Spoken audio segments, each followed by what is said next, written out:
नमस्ते दोस्तों। स्वागत है आपका हिंदी नॉवल स्टोरी एक्सप्लेनर में, जहां हर कहानी एक नई दुनिया का दरवाज़ा खोलती है। यहां आपको सिस्टम, रोमांस और मैजिक जैसी अलग अलग तरह की कहानियां मिलेंगी जो आपको एक जादुई और रोमांचक सफ़र पर ले जाएंगी। तो आइए इस अद्भुत सफ़र में आगे बढ़ते हैं। अध्याय 112 मित्रिल सृजन प्रदर्शन। क्या मतलब है कि आपके पास हज़ारों मित्रिल कलाकृतियां हैं? क्या आप मुझे बताना चाहते हैं कि आपने उन सभी को खुद बनाया है? सेबेरस ने शांति से पूछा। ध्रुव ने हमेशा की तरह अपने कंधे उचका दिए। ठीक है, मैंने पहले 1000 या इतने ही बनाए हैं। बाकी मेरे कारीगरों ने बनाए हैं। सेबेरस ने अपना सिर हिलाया, मानो उसे अभी अभी झटका लगा हो। आपके कारीगर? आपके अलावा और भी लोग हैं जो मित्रिल बना सकते हैं। सेबेरस ने सोचा कि ध्रुव ही एकमात्र ऐसा व्यक्ति है जो मित्रिल कलाकृतियां बना सकता है। आखिरकार वह अकेला ऐसा व्यक्ति था जिसके पास इसे बनाने का अद्वितीय कौशल और ज्ञान था। हाँ, ध्रुव ने सहजता से उत्तर दिया। मैंने अपने कुछ प्रतिभाशाली नागरिकों को मित्रिल खुद बनाना सिखाया। आखिरकार मैं भविष्य में कलाकृतियां बेचने की योजना बना रहा हूँ। दुर्भाग्य से उनके उत्पादन की दर अभी भी ऑटोमोबाइल की तरह थोक में बेचने के लिए बहुत धीमी है। लेकिन अगर वे हमसे ऑर्डर करते हैं तो हम शायद कुछ कस्टम मेड उत्पाद बेच सकते हैं। टावर मास्टर को नहीं पता था कि इस बारे में क्या महसूस करना चाहिए। ध्रुव ने कीमती, प्राचीन और शक्तिशाली मित्रिल अवशेष को ऐसे संभाला जैसे कि यह उसके अभिनव उत्पादों में से एक हो। विद्वानों और पुरातत्वविदों ने मित्रिल अवशेष के किसी भी टुकड़े को राष्ट्रीय खजाने की तरह माना, भले ही वह मरम्मत के लायक न हो या सिर्फ एक छोटा सा टुकड़ा हो। फिर भी ध्रुव के पास इसकी इतनी अधिकता थी कि वह उनमें से कुछ को अपनी कंपनी के उत्पाद के रूप में बेचने को तैयार था। सेबरस केवल कल्पना ही कर सकता था कि जब उन्हें पता चलेगा कि ध्रुव क्या योजना बना रहा है तो उन्हें कैसा लगेगा। वे निश्चित रूप से खून की उल्टी करेंगे। ध्रुव ने पूछा, मेरे कुछ कारीगर यहाँ हैं। क्या आप उनसे मिलना चाहेंगे और देखना चाहेंगे कि वे मित्रिल को कैसे बनाते हैं? टावर मास्टर इस स्थिति की मूर्खता पर केवल हंस सकता था। बहुत से लालची लोग मित्रिल को कब्र से परे भी गुप्त रखने योग्य रहस्य मानते होंगे, लेकिन ध्रुव का इसे अपने पास रखने का कोई इरादा नहीं था। इसके बजाय वह मित्रिल कलाकृतियों को हर किसी के लिए सुलभ बनाने पर काम करना चाहते थे, जहां कोई भी जादुई हथियार खरीद सकता था, भले ही उनमें जादुई प्रतिभा न हो। उन्होंने एक ऐसी दुनिया बनाने का प्रयास किया जहां हर किसी को सर्वश्रेष्ठ बनने का मौका मिले। बहुत से लोगों ने ध्रुव से पूछा होगा कि वह ऐसी दुनिया क्यों चाहता है जहां हर कोई खास हो। आखिर अगर हर कोई खास होता तो कोई भी खास नहीं होता। लेकिन सेबेरस ध्रुव को इतना अच्छी तरह जानता था कि उसे पता था कि उसका जवाब क्या होगा। वह बस यही चाहता था कि दूसरे भी उसकी तरह सहज रहें। सीधी और सरल बात। लगभग 1 घंटे बाद 5 प्रीतम मैजिक टॉवर की सीढ़ियों पर पहुंचे, जिन्हें देखकर अंदर बैठे जादूगरों और महापुरुषों की उत्सुकता बढ़ गई।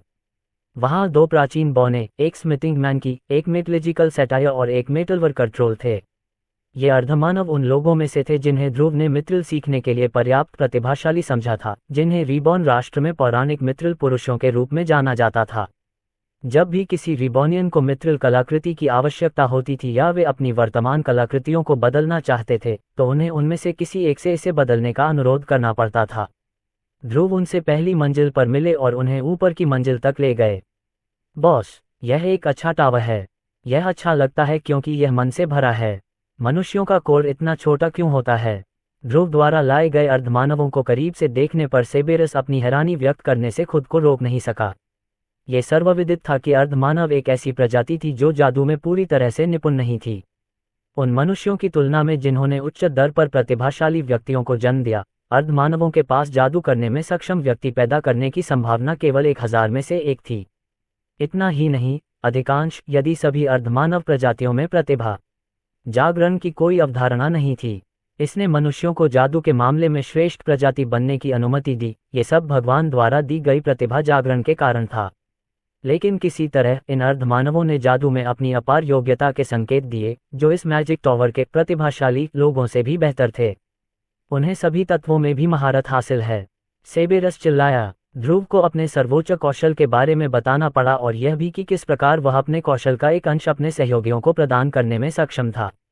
इस बिंदु पर सेबेरस ने अरकाना के गिल्ड के साथ संबंध तोड़ना चाहा और सभी तत्वों के लिए योग्यता प्राप्त करने के अवसर के लिए ध्रुव के सहयोगियों में से एक बनना चाहा। तुम सचमुच धोखेबाज हो, तुम्हें मालूम है। ध्रुव ने बूढ़े आदमी की बात अनसुनी कर दी और अपने कारीगरों से 5 और मित्रिल वैंड बनाने को कहा। वह इसे मैजिक टॉवर को देना चाहता था, मुख्यतः इसलिए क्योंकि वह उनकी मदद के लिए उन्हें चुकाना चाहता था। मैजिक लाइब्रेरी के बिना ध्रुव श्रेया 3 को उस स्तर तक अपग्रेड नहीं कर पाता जो अब है।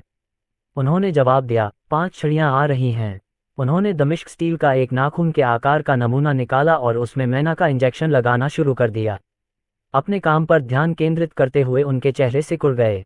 अगर वे एक सेकंड के लिए भी ध्यान भटकाते हैं तो वे पूरे टुकड़े को बर्बाद कर सकते हैं, जिससे दमिश्क स्टील एक गंदे तरल में बदल सकता है, जिससे उसके सभी बेहतरीन गुण खत्म हो जाएंगे।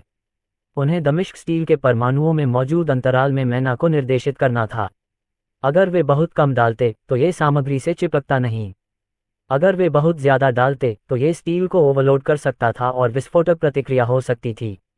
बस एक छोटा सा सवाल, ध्रुव ने सेबरस से फुसफुसाते हुए कहा जबकि कारीगर काम कर रहे थे। आपके कमरे में सुरक्षात्मक मंत्र हैं, है न? सेबेरस ने ध्रुव को घूर कर देखा। क्यों? क्या ये फट जाएगा? ध्रुव ने कंधे उचकाए। शायद। तुम्हारा क्या मतलब है? धमाका। इससे पहले कि वह ध्रुव से शिकायत कर पाता, प्राचीन बौनों में से एक ने दमिश्क स्टील में बहुत अधिक अग्निमान डाल दिया, जिसके कारण भयंकर विस्फोट हुआ। गुंबदनुमा कमरे के चारों ओर तुरंत जादुई घेरे प्रकट हो गए, जिन्होंने विस्फोटक शक्ति को किसी भी चीज को नुकसान पहुंचाने से पहले ही नष्ट कर दिया। लेकिन सेबेरस को अपने कमरे की चिंता नहीं थी। उसे तो उस बौने की चिंता थी जिसने उस विस्फोट का सीधा सामना किया था। क्या तुम ठीक हो? उसने पूछा। उसकी आवाज धीरे धीरे लड़खड़ा रही थी क्योंकि उसने प्रत्येक अर्धमानव के चारों ओर एक प्रिज्मीय ढाल को देखा जो विस्फोट के प्रभावों को नकार रहा था। वाह, तुम फिर असफल हो गए। हा, इस सप्ताह ये दूसरी बार है, व्यंग्यकार ने बौने को चिढ़ाते हुए कहा। उफ, ऐसा इसलिए है क्योंकि मुझे इस जगह की आदत नहीं है, बौने ने निराश होकर कहा। विस्फोट से भी वह विचलित नहीं हुआ। सेबेरस ने अर्धमानवों को हंसते और एक दूसरे को हल्के फुल्के अंदाज में चिढ़ाते हुए देखा, जैसे कि वे विस्फोट के आदी थे, जैसे कि वे जानते थे कि इससे उन्हें कोई चोट नहीं पहुंचेगी। ध्रुव, यह आपकी संपूर्ण एकता रक्षा है। मुझे मत बताओ, उनके पास कौशल के रूप में एक अभेद्य ढाल भी है। अध्याय 113 बाधाएं। सेबेरस ये जानकर पूरी तरह से अचंभित रह गया कि ध्रुव के सभी 5000 सहयोगियों के पास उसके समान ही अभेद्य ढाल थी। आखिरकार ध्रुव के पास जो पूर्ण एकता रक्षा थी, वह किसी भी और सभी प्रकार के मंत्रों से बचाव कर सकती थी। चाहे वह कोई भी तत्व हो, जब तक वह रक्षा करने वाले से अधिक शक्तिशाली नहीं है, तब तक उन पर किसी भी मंत्र का प्रभाव नहीं पड़ेगा। हाँ, उनके पास यह है, ध्रुव ने तथ्यात्मक रूप से कहा। लेकिन उनके पास लेसर यूनिटी डिफेंस है। यह मेरे से थोड़ा खराब है। चूंकि मैं 4 स्टार जादूगर हूं, इसलिए कोई भी 4 स्टार और उससे कम जादू का मंत्र मुझे कुछ नहीं कर सकता। लेकिन उनके लिए, अगर वे 4 स्टार जादूगर हैं, तो वे केवल 3 स्टार और उससे कम जादू के मंत्रों से ही खुद को बचा सकते हैं। ध्रुव ने थोड़े निराश स्वर में इसे समझाया, मानो ये पहले से ही इस दुनिया में सबसे शक्तिशाली बचावों में से एक नहीं था।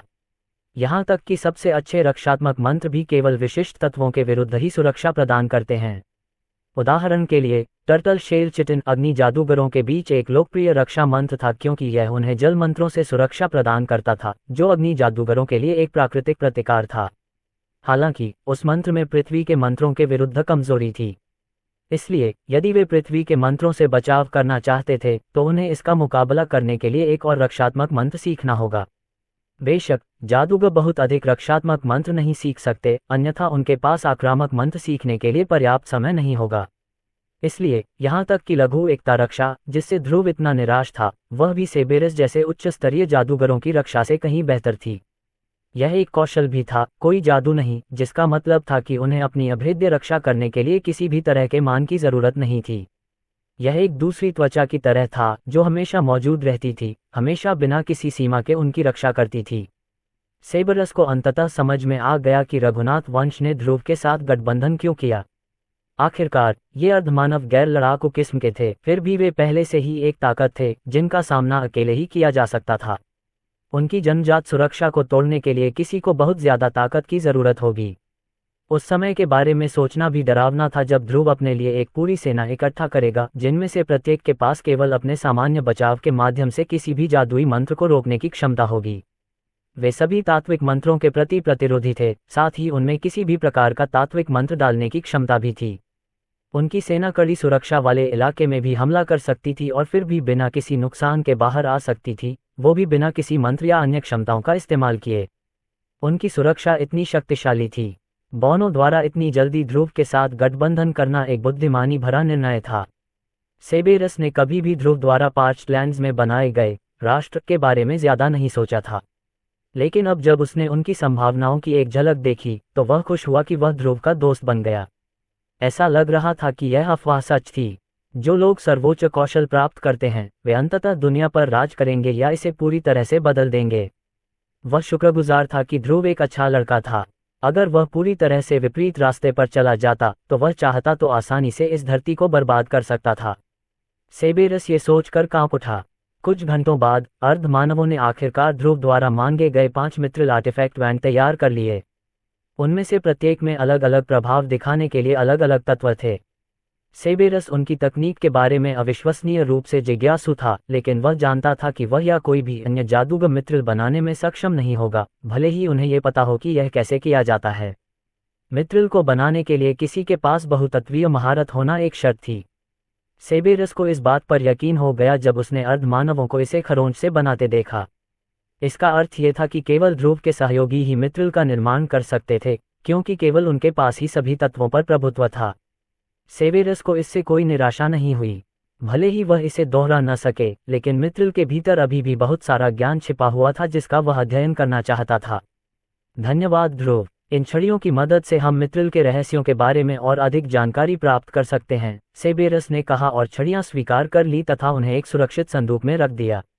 ध्रुव ने जवाब दिया, मुझे लगता है कि मित्रिल के साथ अभी भी हम बहुत कुछ कर सकते हैं, इसलिए यह आश्वस्त करने वाली बात है कि हम अकेले नहीं हैं जो इसका अध्ययन करने की कोशिश कर रहे हैं। वह मित्रिल के और अधिक उपयोग ढूंढना चाहते थे और एक प्रसिद्ध 8 सितारा जादूगर की अंतर्दृष्टि से उन्हें बहुत मदद मिली। यदि आपको अवसर मिले तो आपको गिल्ड ऑफ आर्काना का दौरा अवश्य करना चाहिए।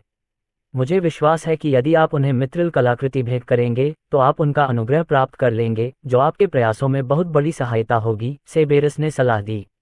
आपका क्या मतलब है? आप क्वींस क्षेत्र में अपने व्यवसाय का विस्तार करने की योजना बना रहे हैं, है न? खैर, आपको किंग्स क्षेत्र की तुलना में वहां अपने रिबॉर्न उत्पादों को फैलाने में बहुत अधिक बाधाएं मिलेंगी। गिल्ड ऑफ आर्काना के बहुत सारे कनेक्शन हैं, खासकर शाही और संप्रभु क्षेत्रों में। मुझे यकीन है कि उनकी मदद से आप वहां अपनी कंपनी को और भी आसानी से स्थापित कर सकते हैं। ध्रुव को पता था कि किंग्स क्षेत्र की तुलना में क्वींस क्षेत्र में विस्तार करना अधिक परेशानी भरा था, लेकिन उसे यह नहीं पता था कि कितना। क्या आप मुझे इन बाधाओं के बारे में और बता सकते हैं? ध्रुव ने जिज्ञासापूर्वक पूछा। क्वींस क्षेत्र ऐसे क्षेत्रों से भरा पड़ा है जो आपस में मिलकर ठीक से काम नहीं कर रहे हैं।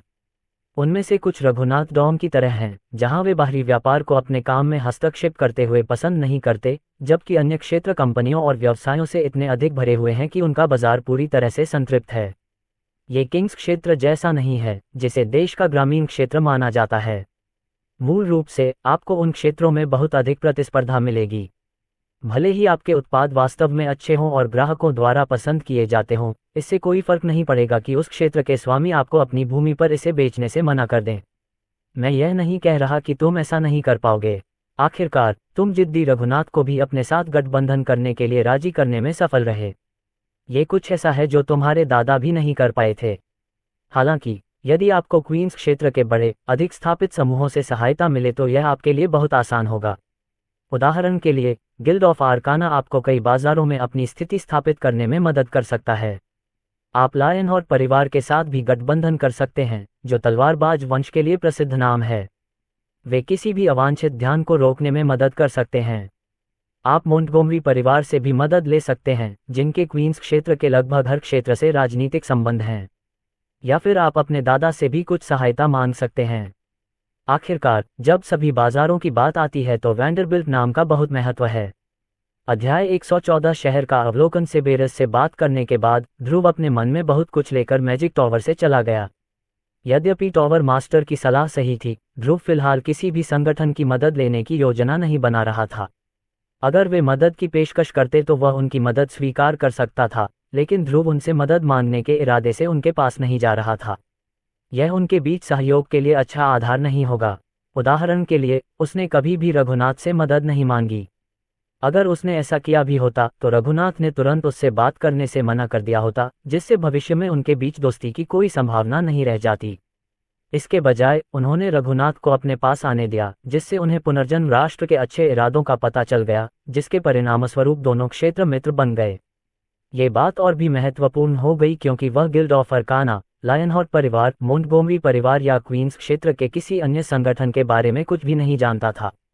वह राजनीतिक परिदृश्य से परिचित नहीं थे, जहां एक परिवार के साथ गठबंधन करना दूसरे संगठन के खिलाफ जा सकता था। जहां तक उसके दादाजी का सवाल है, ध्रुव को उनसे भी मदद मांगने की जरूरत महसूस नहीं हुई। हालांकि ध्रुव नाम से वैंडरबिल्ट थे, लेकिन उन्हें कभी भी अपने उपनाम से लगाव नहीं हुआ।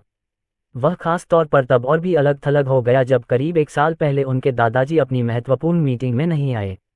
ध्रुव को वैंडरबिल्ट की संपत्ति से कोई बड़ी विरासत नहीं चाहिए थी।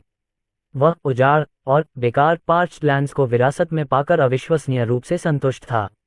हालांकि ध्रुव ने सोचा कि अगर उसके दादाजी उससे मिलने के लिए समय निकालते तो अच्छा होता। बेशक देवराज एक व्यस्त व्यक्ति था और उसके पास अनुपस्थित रहने का उचित बहाना भी था, खासकर इसलिए क्योंकि वह पूरी दुनिया की सबसे बड़ी कंपनी का प्रभारी था। लेकिन अगर वह आता तो ध्रुव के लिए यह बहुत मायने रखता। यही कारण था कि ध्रुव अपने दादा से मदद नहीं मांगना चाहता था। वैसे भी उसे इसकी जरूरत नहीं थी। उसे दिया और उसके रीबॉर्न उत्पादों पर पूरा भरोसा था कि वे क्वींस क्षेत्र के बाजार में अपने आप ही जगह बना सकते हैं। ध्रुव मैजिक टॉवर से बाहर निकला और उसने देखा कि सड़क के दूसरी ओर एक टिकट बूथ पर लोगों की एक बड़ी लाइन लगी हुई थी, जिसके साइन बोर्ड पर बड़े बड़े अक्षरों में रीबॉर्न टैक्सी लिखा हुआ था। यह एक नया व्यवसाय था जिसे रीबॉर्न कंपनी ने शुरू किया था, जो ध्रुव के पिछले जीवन में टैक्सी सेवाओं की तरह ही काम कर रहा था। और यद्यपि उन्होंने टैक्सी व्यवसाय के लिए बहुत सारी गाड़ियां बनाई, फिर भी ऐसा लगता था कि उनकी मांग अभी भी उनकी आपूर्ति से कहीं अधिक थी। पूरी सड़क पर एक बहुत लंबी लाइन लगी हुई थी, जिसमें लोग रीबॉर्न टैक्सी किराए पर लेने के लिए अपनी बारी का इंतजार कर रहे थे। ध्रुव लाइन के अंत तक चला गया और 1 घंटे तक अपनी बारी का इंतजार करता रहा। हालांकि ध्रुव एक ही पल में दिया के दफ्तर पहुंच सकता था, लेकिन उसने वहां सामान्य तरीके से जाने का फैसला किया। वह भी बाकी लोगों की तरह रीबॉर्न टैक्सी की कतार में इंतजार करने लगा। जब उसकी बारी आई तो उसने बूथ अटेंडेंट से टिकट खरीदा। मुझे रीबॉर्न कार्यालय ले चलो, ध्रुव ने ऑटोमोबाइल टैक्सी सेवा के टिकट प्रभारी सेटायर से कहा। बेशक, सेटायर ने उत्तर दिया, जब वह ध्रुव को किंग्सब्रिज शहर के चारों ओर गश्त करने वाली रीबॉर्न टैक्सियों की कतार में ले गई। सबसे आगे वाली कार ने अपने दरवाजे खोले और ध्रुव को अपनी सीट पर बैठा लिया। इसके तुरंत बाद कार दहाड़ती हुई सड़कों पर दौड़ने लगी। पूरी यात्रा के दौरान ध्रुव ने अपनी नज़रें खिड़की पर टिकाए रखीं और ऑटोमोबाइल के आने के बाद शहर में हो रही हर गतिविधि पर नज़र रखी। उदाहरण के लिए, ऑटोमोबाइल की नवीनता इसकी शुरुआत के 1 महीने बाद भी उच्च स्तर पर थी। ये परिवहन का स्वीकृत साधन बन गया, खासकर इसलिए क्योंकि यह सामान्य गाड़ियों की तुलना में बहुत तेज था। बेशक, जब से कारों ने टैक्सी उद्योग पर कब्जा कर लिया है, तब से घोड़ागाड़ियां बेकार हो गई हैं।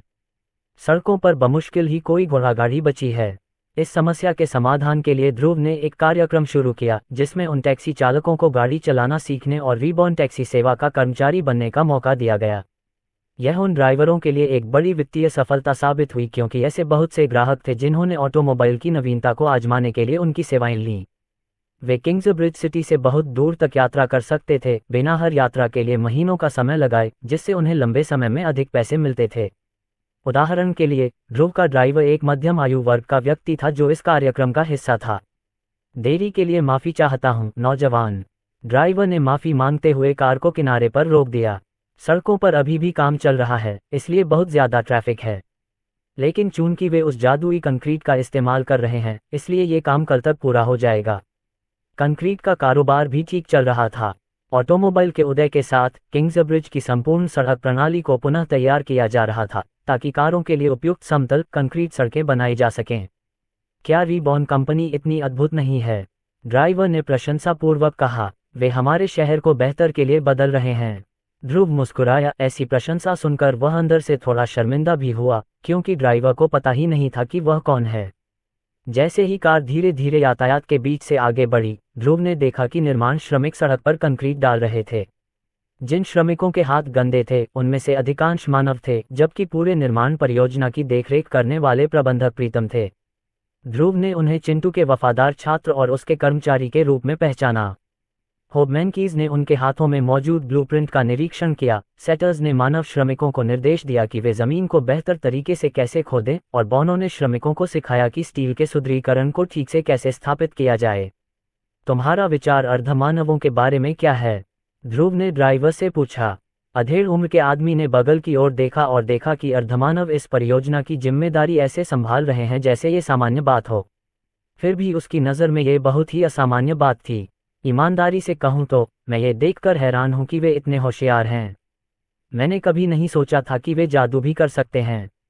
अध्याय 115 अर्धमानव परिदृश्य। मानव बस्तियों में अर्धमानवों का रहना बिल्कुल भी अजीब या असामान्य नहीं था, खासकर किंग्स क्षेत्र में जो पार्चलैंड्स के बहुत करीब था जहां अधिकांश अर्धमानव रहते थे। हालांकि वे सामाजिक रूप से इतने स्वीकार्य नहीं थे कि वे सामान्य हो सकें। आमतौर पर सड़क पार करते समय अर्धमानव को एक या दो बार अजीब नज़रों से देखा जाता था, लेकिन ज्यादातर लोग उन्हें अनदेखा कर देते थे और उन्हें बिना परेशान किए अपने काम पर जाने देते थे। अधिकांश अर्धमानव जो मानव बस्तियों की ओर पलायन कर गए, उन्होंने ऐसा इसलिए किया क्योंकि उन्हें लगा कि उजाड़ शुष्क भूमि की तुलना में वहां उन्हें बेहतर जीवन जीने का मौका मिलेगा। यहाँ उन्हें जीवित रहने के लिए पर्याप्त धन कमाने के लिए मनुष्यों को अपनी सेवाएं देनी पड़ती थीं। उन्हें जो काम करने पड़ते थे उनमें से ज्यादातर शारीरिक रूप से कठिन काम थे, जैसे पूरे शहर में भारी धातुओं का परिवहन, जमीन के बड़े बड़े टुकड़ों की खुदाई और दूसरे सांसारिक काम। ये लगभग उस सीमा के बारे में था जो अधिकांश अर्धमानव प्रजातियां दे सकती थीं। आखिरकार उन्हें जटिल नौकरियों जैसे कि कार्यालय क्लर्क या यहाँ तक कि एक कुशल कारीगर बनने के लिए सक्षम नहीं माना जाता था। इसलिए अर्धमानवों को मांसपेशियों से अधिक कुछ नहीं माना जाता था तथा उनका मूल्य केवल उनकी शारीरिक क्षमता के आधार पर आंका जाता था। लेकिन जब से रीबॉर्न कंपनी अस्तित्व में आई है, मानव जगत में अर्धमानवों का परिदृश्य तेजी से बदल गया है। अचानक अर्धमानव प्रकट हुए जो पुनर्तः मानव भाषा बोल सकते थे। उनके शब्द जटिल थे तथा सामान्य मानव से अप्रभेद्य थे। इतना ही नहीं, वे सभी जादू करने में भी सक्षम थे। इससे अधिकांश लोग आश्चर्यचकित थे क्योंकि उन्होंने कभी नहीं सोचा था कि अर्धमानव 3 सितारा मंत्र और उससे अधिक जादू करने में सक्षम थे। ऑटोमोबाइल के प्रचलन के अगले दिन एक घटना घटी जिसमें इंजीनियर हॉबमेनकीज ने सैकड़ों दर्शकों के सामने 3 स्टार जादू करके अपनी प्रतिभा का प्रदर्शन किया। उन्होंने पृथ्वी को अपनी इच्छानुसार मोड़ दिया, जिससे कुछ ही सेकंड में जमीन में एक बड़ी दरार बन गई। इसके बाद उन्होंने खाली स्थान पर एक तैयार गैस स्टेशन का दृश्य 3D प्रक्षेपण तैयार किया, जिससे श्रमिकों के लिए ब्लूप्रिंट का अनुसरण करते हुए बहुत छोटे विवरणों तक पहुंचना आसान हो गया। उन्होंने परियोजना का नियंत्रण अपने हाथ में ले लिया और इसे यथासंभव कुशल बनाया, जिससे उन्होंने इस प्रकार के कार्य में अपनी निपुणता का परिचय अनुभवी मानव निर्माण श्रमिकों से भी बेहतर ढंग से दिया। अर्धमानवों ने जादू में भी शक्तिशाली प्रतिभा दिखाई तथा उनके पास जटिल ज्ञान का गहरा भंडार था जो वर्तमान मानव मानकों से भी बेहतर था। इसने अर्धमानवों के बारे में लोगों की शुरुआती धारणा को पूरी तरह से बदल दिया। लोगों को लगता था कि वे सिर्फ साधारण प्राणी हैं, जानवरों की तरह जो चेतना प्राप्त कर लेते हैं और केवल मानव भाषा की न्यूनतम मात्रा ही बोल सकते हैं। लेकिन उस दिन उन्होंने जो दिखाया उसने उन्हें मनुष्यों के समान ही स्तर पर ला खड़ा किया, क्योंकि दोनों में ही उच्चतर तथा अधिक जटिल सोच की क्षमता थी। जैसे जैसे अधिकाधिक अर्धमानवों ने पूरे क्षेत्र में रीबॉर्न व्यवसायों पर नियंत्रण करना शुरू किया, ये दिन ब दिन अधिक व्यापक होता गया। अचानक लामिया को गीले बाजार में मछली बेचते हुए ग्राहकों के साथ मोल भाव करते हुए देखना सामान्य बात हो गई। ये देखना आम बात हो गई कि एक बहुत ही भयावह सेंटोर रात भर रीबॉर्न कार्यालयों की सुरक्षा के लिए गश्त करता रहता है। सेटर्स को कंपनी के लिए आपूर्ति और शिपमेंट लेकर बड़े ट्रकों में सड़कों पर घूमते देखना आम बात हो गई। लोगों को यह समझने में अधिक समय नहीं लगा कि ये अर्धमानव अविश्वसनीय रूप से प्रतिभाशाली व्यक्ति थे तथा अपने अपने कार्य में अत्यंत अच्छे थे। उदाहरण के लिए, रीबॉर्न कंपनी ने वनस्पति व्यवसाय में प्रवेश किया तथा अपनी अतिरिक्त फसल और उपज को किंग्स क्षेत्र के प्रत्येक बाजार में बेचा। और यह बात शुरू से ही स्पष्ट थी कि उनकी फसल सामान्य से कहीं ज्यादा बड़ी थी। उनकी गाजरें ज्यादा नारंगी और ज्यादा लंबी थीं, उनकी गोभी ज्यादा पत्तेदार थी और वे ऐसी फसलें भी बेच रहे थे जो बिल्कुल भी मौसम के हिसाब से नहीं थीं। ये स्पष्ट था कि रीबॉर्न के अर्धमानव एक अलग ही स्तर पर थे। वे उससे भी अधिक धनवान थे जितना लोगों को पता भी नहीं था। बहुत सारे हॉबमेनकी, सेटर्स और बौने थे जिन्होंने शहर में अपना घर और जमीन खरीदना चुना, क्योंकि वे अपनी परियोजनाओं को पूरा करने के लिए कुछ समय के लिए यहाँ रहने वाले थे। उन्होंने ऊंची कीमतों के बावजूद शहर के मध्य में ही संपत्तियां खरीदीं। यह उल्लेख करना आवश्यक है कि किंग्सब्रिज को एक समृद्ध शहर माना जाता था जिसमें अमीर और संपन्न नागरिक रहते थे। लेकिन फिर भी रीबॉर्न के अर्धमानव शुद्ध क्रय शक्ति के मामले में पीछे नहीं रहे। उनमें से हर कोई सोने के सिक्कों को ऐसे फेंक सकता था जैसे कि वह कुछ भी नहीं हो। आखिरकार ध्रुव उन्हें सोने के सिक्के देने में सख्त नहीं था। उन्होंने इसके लिए कड़ी मेहनत की। उनकी वजीफे की रकम हजारों हजारों स्वर्ण मुद्राएं थीं, जिससे वे लंबे समय तक शहर में शान शौकत से रह सकते थे। और इन अर्धमानवों को सोना फेंकने वाले की प्रतिष्ठा इसलिए मिली क्योंकि उन्हें पैसे बचाने की ज्यादा परवाह नहीं थी। आखिरकार उनके पास घर पर ही वो सब कुछ था जो वे चाहते थे। मुझे नहीं पता कि यह सच है या नहीं, ध्रुव के ड्राइवर ने फुसफुसाते हुए कहा, लेकिन मैंने सुना है कि जो भी अर्धमानव दिखाई दिए हैं वे सभी अपने ही देश पार्चलैंड से हैं। बेशक लोगों को अंततः पता चला कि वे सभी पुनर्जन्म के राष्ट्र से आए थे। हालांकि यह अभी तक इतना व्यापक नहीं था क्योंकि लोगों का अभी भी मानना था कि पार्चलैंड्स में इतना समृद्ध होने की क्षमता नहीं थी कि वे अपने लिए एक राष्ट्र बना सकें। हालांकि ज्यादातर लोगों को सच्चाई का पता लगने लगा था। आखिरकार वे खुद वहां जाकर आसानी से सच्चाई की पुष्टि कर सकते थे। कुछ मिनट बाद ध्रुव आखिरकार रिबॉर्न के दफ्तर पहुंच गया। उसने ड्राइवर को टिप के तौर पर एक सोने का सिक्का उछाला, जिसने उसकी उदारता के लिए उत्सुकता से उसका शुक्रिया अदा किया। जैसे ही वह कार से उतरे, उन्हें तुरंत रिबॉर्न बिल्डिंग के सामने एक और लंबी लाइन मिली। लेकिन इस बार ये पंक्ति लोगों की नहीं बल्कि अर्धमानवों की थी। जब से रिबॉर्न राष्ट्र के बारे में अफवाह किंग्स क्षेत्र में फैली, तब से अधिकाधिक संख्या में अर्धमानव उनके साथ जुड़ना चाहते थे तथा आशा करते थे कि वे भी रिबॉर्न के प्रतिभाशाली अर्धमानवों की तरह समृद्ध बनेंगे। वे बेहतर जीवन की तलाश में पार्चलैंड से चले गए, लेकिन उन्होंने कभी नहीं सोचा होगा कि पार्चलैंड्स में एक बेहतर जीवन उनका इंतजार कर रहा है। अध्याय 116 खर्च की होड़। युवा मास्टर, आप यहाँ हैं। दिया ने ध्रुव को बिल्डिंग की ओर आते देखा तो वह खुश हो गई। ध्रुव को देखकर बाकी कर्मचारी भी मुस्कुरा उठे। तुम्हें देखकर अच्छा लगा, दिया, ध्रुव ने हाथ हिलाकर जवाब दिया। बॉस, मुझे उम्मीद है कि हम जल्द ही यहाँ बेसबॉल खेल को बढ़ावा देंगे। मुझे खेलने की इच्छा हो रही है। क्यों न आज हम थोड़ा खेल खेलें, चिंटू ने कहा, जो दिया के ठीक बगल में था। वह रिबॉर्न कंपनी के लिए और अधिक इमारतें डिजाइन करने में व्यस्त था, इसलिए वह अक्सर कार्यालय आता रहता था। पहले अपना खेल सुधारो, मुझे उम्मीद है कि अगली बार तुम मुझे हरा पाओगे, ध्रुव ने चिंटू को चिढ़ाते हुए जवाब दिया, जिस पर होबमनकी ने निराशा में अपनी जीभ चटकाई। यहाँ बियर अच्छी है, लेकिन ठंडी होने पर और भी अच्छी लगती है। बॉस, हम इस शहर में बिजली कब लगाएंगे?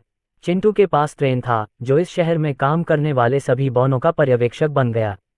उसके गालों पर लाल रंग की कमी को देखते हुए ऐसा लग रहा था कि बूढ़े बौने को अभी तक बियर की दैनिक खुराक नहीं मिली है। बॉस, चलो अगली बार शतरंज का खेल खेलते हैं। जब हम अपने देश लौटेंगे तो हम नदी में तैरने जाएंगे। बॉस, हमारे साथ आओ। बॉस, मुझे हमारे देश के गर्म झरनों की याद आती है। ध्रुव ने कार्यालय भवन में उपस्थित सभी प्रीतम का अभिवादन किया और सभी ने भी उसका सम्मान और सकारात्मकता के साथ स्वागत किया। पंक्ति में खड़े स्थानीय अर्धमानव इस पूरी बातचीत को आश्चर्य और भ्रम से भरी आंखों से देख रहे थे। जब उन्होंने पहली बार चिंटू को देखा तो उन्होंने देखा कि कैसे वह मात्र कुछ सेकंड में एक घर की नींव में सीधी धातु की छड़ें मोड़ देता है। जब उन्होंने पहली बार ट्रेन को देखा तो उन्होंने देखा कि वह अपने मुंह से आग उगलकर स्टील को पिघलाकर उसे एक अलग आकार में ढाल सकता था। जब उन्होंने पहली बार विकसित और प्रतिभाशाली अर्धमानवों को देखा तो वे ऐसे व्यक्ति प्रतीत हुए जो किसी के प्रति उत्तरदायी नहीं थे। संक्षेप में, जब उन्होंने रिबॉर्न के अर्धमानवों को देखा तो उन्होंने देखा कि उनमें बहुत ताकत और महान शक्ति थी जो सबसे अच्छे इंसानों से भी बेहतर थी। हालांकि जब उन्होंने सुनहरे बालों वाले इस छोटे से मानव बच्चे का सामना किया तो वे सभी स्वाभाविक रूप से उसकी ओर आकर्षित हुए। उसकी उम्र और प्रजाति के बावजूद उसके साथ देखभाल और सम्मान से पेश आए। जब भी वे ध्रुव को देखते तो उनकी आंखों में प्रशंसा के अलावा कुछ नहीं दिखता था। इससे उन्हें आश्चर्य हुआ कि यह रहस्यमय मानव बालक कौन था। अरे, आप लोग कैसा महसूस कर रहे हैं? ध्रुव ने स्थानीय अर्धमानवों से पूछा। अपनी पूरी जिंदगी मानव बस्तियों में रहने के बाद इन अर्धमानवों को यह पसंद नहीं था कि कोई मानव लड़का उनके पास आए और उनसे दोस्ताना मुस्कान के साथ बात करे। अक्सर ऐसा होता था कि जब भी माता पिता उनके सामने होते थे तो वे अपने बच्चों को हमेशा छिपा लेते थे। कोई बात नहीं, वह हमारा बॉस है, उसने ही हमें वह बनने में मदद की है जो हम आज हैं, चिंटू ने नम्र अर्धमानवों से कहा। वह एक हानिरहित प्यारा सा जीव है, एक महिला होबमनकी ने ध्रुव को लेते हुए और उसके सिर को अपनी छाती से लगाते हुए कहा। अपनी बातों के बावजूद वे ध्रुव से हाथ मिलाने में अभी भी थोड़ा झिझक रहे थे। उन्हें अभी भी डर था कि कहीं किसी इंसान को छूने पर उन्हें परेशानी न हो जाए।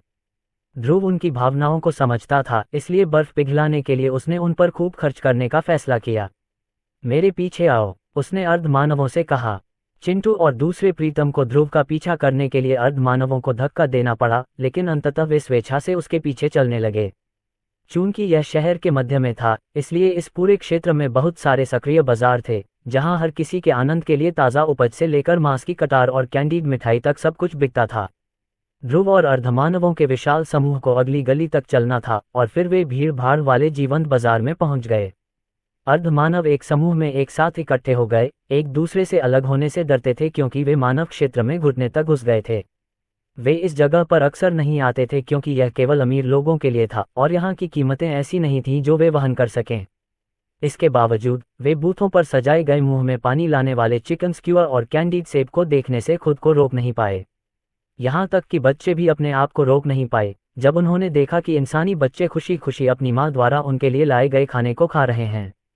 साम्राज्य पर अपनी गाथा जारी रखें ध्रुव कटार की दुकान के मालिक के पास गया और उससे कुछ देर बाद की दुकान के कर्मचारी ने आश्चर्य से अपना सिर हिलाया। ध्रुव ने सोने के सिक्कों से भरा एक बड़ा पस निकाला और मालिक को दे दिया। भुगतान प्राप्त होने के बाद मालिक ने उत्साहपूर्वक अपने स्टॉल से सीख निकाली और उसे अर्धमानवों को देना शुरू कर दिया। लेकिन निश्चित रूप से अर्धमानव भ्रमित थे और उन्होंने मांस की कटार को भी दूर धकेल दिया, इस डर से कि उन्हें इसके लिए बहुत सारा पैसा देना पड़ेगा। ध्रुव ने अर्धमानवों की ओर मुड़कर कहा, आप किसका इंतजार कर रहे हैं? आप यहाँ से जो चाहें ले सकते हैं। मैंने पहले ही हर चीज के लिए भुगतान कर दिया है। सभी देवतागण अचंभित दृष्टि से ध्रुव की ओर देखने लगे। अंत में मैन की बच्चों में से एक ने मटन की कटार ली और एक बड़ा निवाला खाया। तुरंत मांस के समृद्ध स्वाद ने बच्चे को खुशी से भर दिया, जिससे वह खुशी से उछल पड़ा। स्वादिष्ट? ध्रुव ने पूछा। हाँ, बच्चे ने कटार से अपनी नजरें हटाए बिना उत्तर दिया। आप जो चाहें ले सकते हैं। क्या आपको वह कैंडीड सेब भी चाहिए? जितना चाहें ले लें। बच्चे को पेट भरकर खाते देख अन्य अर्धमानवों ने अंततः स्टॉल पर रखे शेष मांस के टुकड़ों को ले लिया और अपनी इच्छानुसार खाने लगे। चिंटू और दूसरे प्रीतम इस दृश्य को देखकर थोड़े भावुक हो गए। जो चीजें उनके लिए सामान्य थीं, जैसे कि भरपूर खाना और पानी, वो ऐसी चीजें थीं जो इस दुनिया में रहने वाले ज्यादातर अर्धमानवों के लिए सिर्फ एक सपना थीं। जीवन में एक बार मिलने वाले इस अवसर का लाभ उठाते हुए अर्धमानवों के चेहरों पर मुस्कान छा गई। बेशक वे यह नहीं जानते थे कि यदि वे रिबॉर्न राष्ट्र में शामिल हो गए तो वे इस स्वर्ग का आनंद हर दिन, जब तक चाहें, ले सकते हैं। अध्याय 117 सहज दावत। ध्रुव के पास पैसे की कोई कमी नहीं थी, क्योंकि वह सोने से भरी थैलियां निकालता रहता था और स्टॉल में उपलब्ध हर चीज खरीद लेता था। परिचारक जल्दी से सभी के आनंद के लिए अधिक से अधिक भोजन की आपूर्ति करने के लिए सहमत हो गए। आखिरकार ध्रुव ने उन्हें जो पैसे दिए वे उनके द्वारा चुने गए पूरे सामान की कीमत से कहीं ज्यादा थे। इसलिए दुकान मालिक अपने कोयले की ग्रिल में सीख तलते रहे और जिस किसी को भी जरूरत पड़ी उसे पका हुआ मांस खुशी खुशी दे दिया। बेशक उन्होंने उत्सव को केवल अर्धमानवों तक सीमित नहीं रखा। उन्होंने किंग्सब्रिज शहर के सभी नागरिकों को इस दावत में भाग लेने के लिए आमंत्रित किया और उन्हें स्टॉलों में मौजूद हर चीज मुफ्त में दी। जल्द ही यह एक बड़ी पार्टी बन गई क्योंकि अधिक से अधिक लोगों को यह पता चल गया कि जो कोई भी खाना चाहता है उसे मुफ्त भोजन दिया जा रहा है। आधे घंटे के बाद पूरा बाजार मनुष्यों और अर्धमानवों से भर गया, जो अद्भुत भोजन और पोषण के अंतहीन बुफे का आनंद ले रहे थे। दरअसल इतने सारे लोग आ रहे थे कि स्टॉल पर मीट खत्म हो गया। इस समस्या को हल करने के लिए ध्रुव ने दिया को ज्यादा सामग्री खरीद कर लाने को कहा ताकि ज्यादा लोगों को खाना खिलाया जा सके। अंत में भोजन की आपूर्ति जारी रखने के लिए ध्रुव को स्वयं ही खाना पकाना और कटार भूनना पड़ा। हालांकि यह सब इसके लायक था। ध्रुव ने देखा कि मानव और अर्धमानव बच्चे बिना किसी भेदभाव या असमानता के एक साथ भोजन का आनंद ले रहे थे। जब किसी बच्चे के गाल सॉस से सने तो वे सभी हंस पड़े, या जब एक येलो मैन की बच्चे ने केवल अपनी पूंछ की मदद से खड़े होने की अपनी अनोखी क्षमता दिखाई तो वे सभी खुश हो गए। विभिन्न प्रजातियों के बच्चों के बीच दोस्ती तब भी जारी रही जब ध्रुव ने स्पिनिंग टॉप नामक एक नया लकड़ी का खिलौना निकाला। प्रीतम ने अपनी जादुई शक्तियों का प्रदर्शन करते हुए कुछ ही सेकंड में लकड़ी के ब्लॉकों से जटिल डिजाइन वाले कताई लट्टू बनाए। बच्चे तुरंत ही खिलौने से मोहित हो गए और एक दूसरे के साथ खेलने लगे। साम्राज्य पर नई कहानियों का अनुभव करें। इस बीच वयस्कों ने भी आनंद उठाया क्योंकि रिबॉर्न कंपनी ने बाजार में ठंडी ड्राफ्ट बियर की आपूर्ति की। प्रीतम ने मनुष्यों को सही तरीके से बियर पीना सिखाया, इस दौरान कहानियां और शुभकामनाएं साझा की।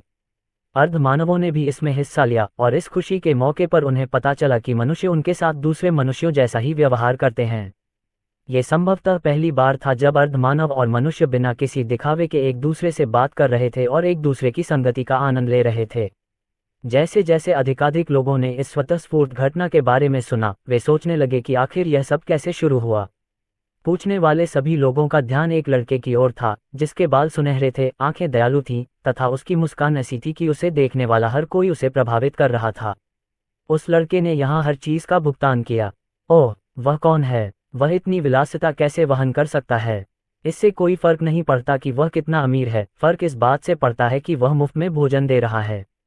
अखबार के पत्रकारों ने तुरंत स्टॉल मालिकों से पूछताछ की और जल्दी ही पता चला कि सब कुछ किसी और ने नहीं, बल्कि दुनिया के सबसे धनी परिवार के सबसे छोटे बेटे ध्रुव वैंडरबिल्ट ने खरीदा था और उसका भुगतान भी किया था।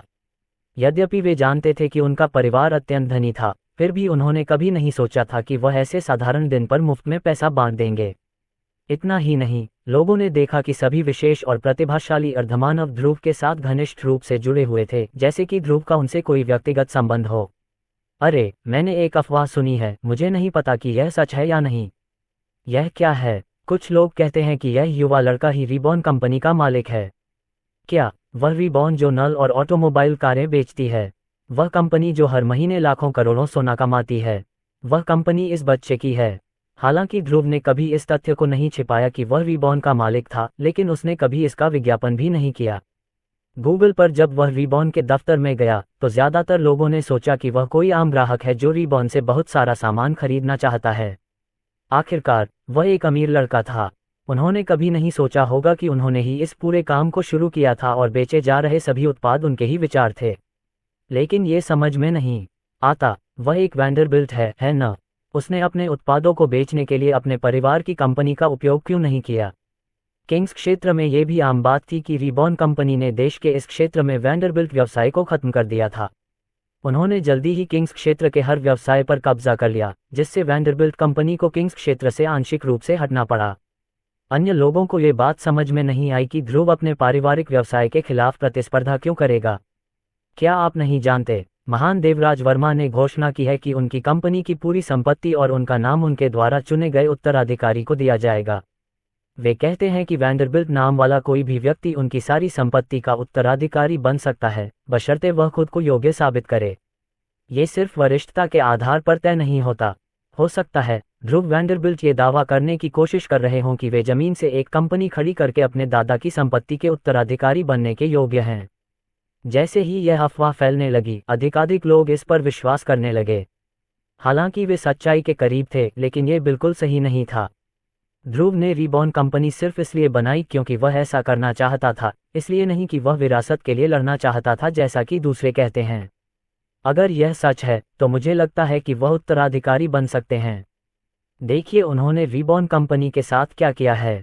कुछ ही वर्षों में वह एक ऐसी कंपनी बनाने में सक्षम हो गए जो पूरे किंग्स क्षेत्र में फैल गई। यदि उन्हें और समय मिले तो निश्चित रूप से वह अपने नवोन्मेषी उत्पादों से पूरे देश को प्रभावित करने में सफल होंगे। पत्रकारों द्वारा थोड़ी और खोजबीन करने के बाद उन्हें रिबॉन की सीईओ दिया से तुरंत पुष्टि मिल गई कि ध्रुव ही रिबॉन का असली मालिक है। जब कुछ पत्रकारों ने ध्रुव से पूछा कि क्या ये सच है, तो उनका जवाब सरल था, हाँ, रिबॉन मेरे पास है, और उन्होंने कंधे उचकाकर अपनी खास बात कही। अगले दिन किंग्सब्रिज शहर के हर अखबार की सुर्खियां थीं, वैंडरबिल्ट परिवार का प्रतिभाशाली बेटा रिबॉन कंपनी का मालिक है।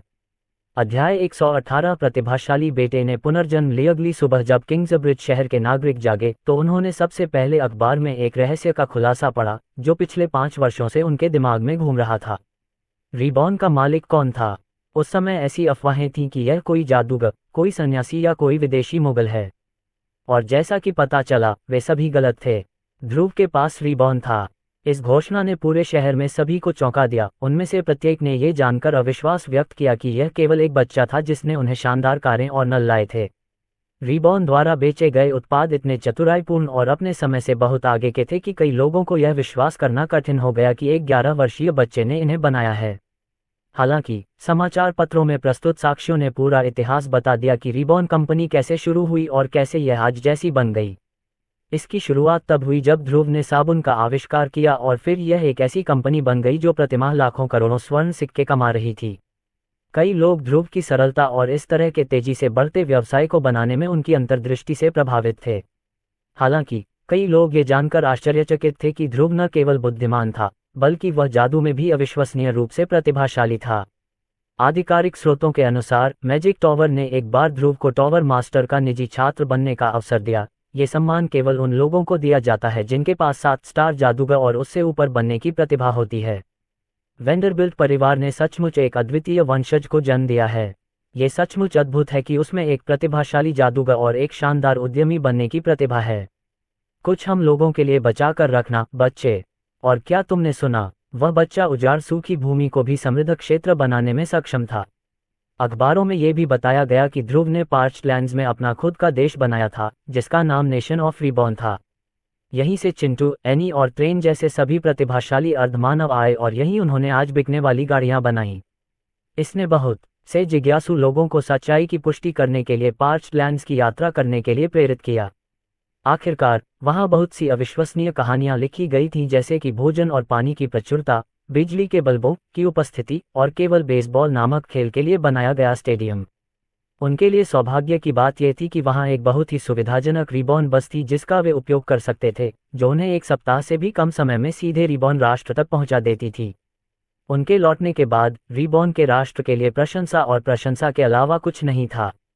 कई लोगों ने जो देखा उसे एक वास्तविक स्वर्ग के रूप में वर्णित किया, जहां रात में तारे जमीन पर उतरकर राष्ट्र को रोशनी से सुशोभित करते थे। बेशक वे बिजली के बारे में बात कर रहे थे, लेकिन अधिकांश लोगों को अभी तक पता नहीं था कि यह क्या है। और शायद जिस बात का उन्होंने सबसे अधिक उल्लेख किया वह था रिबॉर्न राष्ट्र में रहने वाले अर्धमानवों का। वे सभी अपने अपने तरीके से प्रतिभाशाली और प्रतिभावान थे तथा किसी न किसी रूप में राष्ट्र के लिए अपनी विशेषताओं का योगदान देते रहे। लोगों को लगा कि शहर में प्रीतम अर्धमानवों का एक विशेष समूह है, जो लाखों में एक प्रकार के प्रतिभाशाली लोग हैं। लेकिन जैसा कि पता चला, वे पार्च्ड लैंड्स में रहने वाले 5000 अन्य नागरिकों से बहुत अलग नहीं थे। ये सुनने के बाद स्थानीय अर्धमानवों ने रिबॉर्न के राष्ट्र में शामिल होने में कोई हिचकिचाहट नहीं दिखाई, और इसके तुरंत बाद उन्हें रिबॉर्नियन बनने के फायदे तुरंत मिल गए। उन्हें ध्रुव से विकसित होने और नए कौशल हासिल करने का मौका दिया गया, जिसके लिए उसने खुशी खुशी समय निकाला। अपने विकास के बाद जब उन्हें अपनी जन्मजात प्रतिभा का पता चला तो उनमें बहुत अधिक आत्मविश्वास और आत्मसम्मान पैदा हुआ। वे बहुत बेहतर ढंग से काम करने लगे, उनकी सोचने की क्षमता बहुत तेज हो गई और वे ऐसे अनोखे कौशल का उपयोग करने में भी सक्षम हो गए जो पहले कभी किसी ने नहीं देखा था। इससे किंग्सब्रिज शहर में बहुत बदलाव आया, जहां इंसानों ने अर्धमानवों को एक समान प्रजाति के रूप में स्वीकार करना शुरू कर दिया। बेशक इसमें रिबॉर्न कंपनी की मदद से मदद मिली, जिसने अर्धमानवों के साथ बिना किसी भेदभाव के इंसानों जैसा व्यवहार करने की वकालत की। उनके पास मनुष्यों और अर्धमानवों के बीच परस्पर संवाद के लिए बहुत सारे कार्यक्रम थे, जिससे एक दूसरे के प्रति किसी भी पूर्वाग्रह को समाप्त करने का अवसर मिलता था। वहां त्योहार, समारोह और मैत्रीपूर्ण प्रतियोगिताएं होती थीं जिनमें मानव और अर्धमानव दोनों एक साथ शामिल होते थे। कंपनी की सकारात्मक प्रतिष्ठा के कारण, विशेषकर बाजार में उत्सव के कारण, कई लोगों ने अर्धमानवों के प्रति अपने पूर्वाग्रहों और नकारात्मक पूर्वधारणाओं को दूर कर दिया। इससे आमतौर पर 2 अलग अलग प्रजातियों के बीच अधिक सामंजस्यपूर्ण जीवन जीने की संभावना बनी। किंग्स क्षेत्र के मनुष्य अर्धमानवों के प्रति इतने अधिक खुले विचारों वाले हो गए कि ध्रुव ने सोचा कि अंततः उसकी योजना के अगले चरण का समय आ गया है। उन्होंने रघुनाथ डॉम से क्वींस क्षेत्र तक मार्ग की अनुमति देने का निर्णय लिया। वह और रघुनाथ कुछ समय से इस विषय पर बात कर रहे थे और उन दोनों ने लोगों को रघुनाथ डॉम पार करने की अनुमति देने का निर्णय लिया ताकि वे रानियों और राजाओं के क्षेत्र के बीच पर्वत श्रृंखलाओं के कठिन भूभाग से बच सकें। लोगों को अब क्वींस क्षेत्र तक पहुंचने के लिए खतरनाक पर्वत श्रृंखलाओं से होकर नहीं जाना पड़ता। ये ध्रुव की पिछली दुनिया में राजमार्ग टोल की तरह ही काम करेगा। रघुनाथ डॉम के माध्यम से राजा के क्षेत्र और रानी के क्षेत्र को जोड़ने वाली सड़क में प्रवेश करने के लिए लोगों को एक निश्चित शुल्क देना पड़ता था। उन्हें इस राजमार्ग में प्रवेश पाने के लिए रिबॉर्न ऑटोमोबाइल का भी उपयोग करना पड़ा। बेशक लाभ दोनों क्षेत्रों के बीच समान रूप से साझा किया जाएगा क्योंकि सड़क बौनों के क्षेत्र में अतिक्रमण होगी, जबकि ध्रुव ने सड़क के रखरखाव और निर्माण की सारी लागत स्वयं वहन की। ध्रुव वहां रेलवे प्रणाली स्थापित करना चाहते थे, लेकिन इसके लिए उन्हें पहले दूसरी तरफ के क्वींस क्षेत्र के सहयोग की आवश्यकता थी। भविष्य में वह किंग्सब्रिज से लेकर nation of reborn, Raghunath Dom और फिर क्वींस क्षेत्र तक हर क्षेत्र को जोड़ने वाली रेलवे प्रणाली स्थापित करेंगे। लेकिन अभी के लिए एक सपाट कंक्रीट सड़क पर्याप्त होगी। ये राजमार्ग प्रणाली न केवल सामान्य लोगों के लिए बल्कि व्यवसायों के लिए भी अन्य क्षेत्रों में तेज और सुरक्षित यात्रा की अनुमति देगी। वे भारी उत्पादों को देश के दूसरे छोर तक आसानी से ले जा सकेंगे। सबसे बड़ी बात यह है कि ध्रुव अंततः रिबॉर्न कंपनी को देश के बाकी हिस्सों में फैलाने में सक्षम हो जाएगा। अध्याय 119 कोमोडो से दोनों क्षेत्रों को अलग करने वाली कुख्यात पर्वत श्रृंखलाओं के ठीक पीछे शल्कधारी अर्धमानवों का एक समूह था जो अपने आगे खड़ी चट्टानों को देख रहा था। ये अर्धमानव 2 पैरों पर चलते थे और उनके शरीर पर सख्त सांप जैसे शल्क थे। उनके सिर इंसानों से ज्यादा छिपकलियों जैसे दिखते थे, उनके सिर पर कोई बाल नहीं थे और खोपड़ी ज्यादातर बल्बनुमा थी। उनकी प्रजाति को कोमोडोस कहा जाता था, जो औसत से अधिक बुद्धिमान थी और मनुष्यों की तरह उनके अंगूठे भी विपरीत दिशा में थे, जिससे वे कैशियर, अटेंडेंट या यहाँ तक कि क्लर्क जैसे आसान काम भी कर सकते थे। हालांकि वे बस इतना ही हासिल कर पाए। वे बौनों की तरह नहीं थे जिनके पास अपना खुद का राज्य था और जो शिल्प बनाने में बेहद कुशल थे। वे कल्पित बौनों की तरह नहीं थे जिनकी जादुई क्षमता प्रतिभाशाली मनुष्यों से भी ज्यादा थी। वे ओर्क्स की तरह नहीं थे जो जबरदस्त ताकत और शारीरिक कौशल का दावा करते थे। वे सबसे अच्छे से भी औसत दर्जे के थे। वे बस काफी अच्छे थे। वे सामान्य मनुष्यों की तरह ही थे जो जादू का प्रयोग नहीं कर सकते थे, सिवाय इसके कि जीवित रहने के लिए उन्हें अधिक देखभाल की आवश्यकता होती थी। इसका मतलब ये था कि उन्हें अन्य लोगों की तुलना में बहुत अधिक भोजन और पानी खरीदना पड़ता था, जो कि कठिन था, क्योंकि जिन नौकरियों के लिए वे योग्य थे, उनमें उन्हें केवल इतना ही वेतन मिलता था जो उनके जीवन यापन के लिए आवश्यक वेतन से थोड़ा कम था। क्वींस क्षेत्र के बड़े और अमीर इलाकों में वेतन तो ज्यादा था, लेकिन वहां प्रतिस्पर्धा ज्यादा कड़ी थी। इतना ही नहीं, खाने की कीमत भी बहुत ज्यादा थी। इसलिए अंत में इससे कोई फर्क नहीं पड़ा। आखिरकार कोमोडोस के इस समूह को बहुत कुछ सहना पड़ा। उन्होंने क्वींस क्षेत्र से बाहर निकलने और अपने पूर्वजों के घर पार्चलैंड्स में लौटने का फैसला किया। उनके साथी कर्मचारी, उनके दोस्त, उनके पड़ोसी और यहाँ तक कि दूसरे कोमोडो भी उन्हें उनके इस निर्णय से रोकने की कोशिश करते रहे। आखिरकार वे उस उजाड़ भूमि पर भूख और प्यास से मर सकते थे, खासकर तब जब उनकी त्वचा को बहुत ज्यादा नमी की जरूरत होती थी। बेशक इन भागों में रिबॉर्न राष्ट्र के बारे में अभी तक खबर नहीं थी, लेकिन इसके बारे में जाने बिना भी कोमोडोस का ये परिवार जोखिम उठाना चाहता था। भले ही वे सोचते थे कि प्यासी भूमि में भोजन या पानी की कोई प्रचुरता नहीं है, फिर भी वे अपने गौरव के स्रोत को खोजने के लिए अपनी मातृभूमि पर वापस जाना चाहते थे।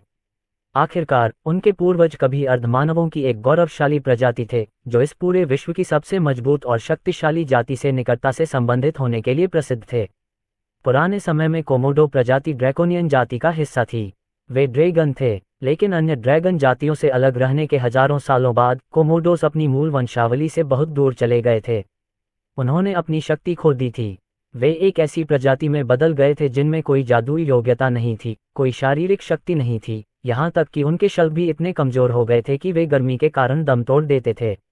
ये कल्पना करना कठिन था कि वे उस प्रसिद्ध ड्रैकोनियन जाति का हिस्सा थे जिसके शल्क दुनिया की सबसे कठोर सामग्री थे। लेकिन वे थे, कम से कम उनके पूर्वज तो थे। कोमोडोस का ये युवा परिवार अपनी प्रजाति के पुराने गौरव को वापस पाने का रास्ता खोजना चाहता था। यह एक निरर्थक प्रयास हो सकता है, लेकिन वे अब और सामान्यता में नहीं रह सकते। इसलिए वे दिन रात पैदल यात्रा करते रहे, जब तक कि वे आखिरकार पर्वत श्रृंखलाओं तक नहीं पहुंच गए।